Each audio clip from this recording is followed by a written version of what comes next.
si un grand bénéficiaire de notre partenariat, ce sera le citoyen.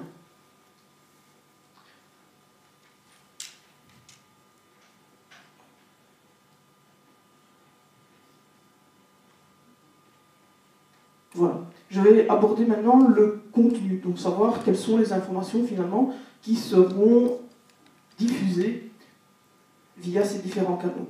Alors les différents messages que nous allons publier vont s'articuler autour de 4 axes principaux. Le premier axe est ce que j'ai appelé l'infoservice. L'infoservice, en fait, son but est de faire en sorte que le citoyen sache ce qu'il est en droit d'attendre de la police. Et surtout, ce que la police peut lui offrir.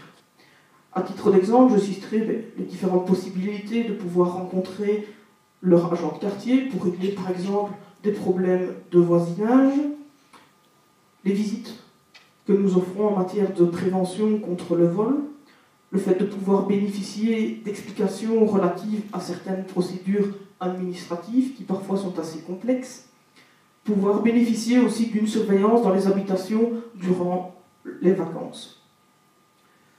Le fait de savoir aussi comment contacter la police.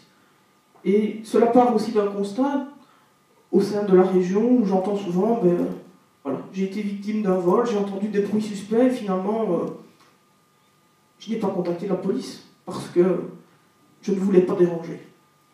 C'est quand même un comble, alors qu'on est là justement pour pouvoir réagir et nos possibilités d'action auraient été bien plus facile si on avait eu l'information en temps réel. Donc notre but, c'est vraiment de nous faire connaître par rapport à ça, l'accessibilité de la zone, les rôles de la police. Et justement, comme l'a dit Didier Boll, on a trop souvent l'image d'une police répressive. Or, la répression ne fait partie que d'une infime partie de notre boulot. Et donc, ici, faire connaître un peu la prévention et finalement nos possibilités de réaction, c'est vraiment un devoir qu'on en a envers les citoyens.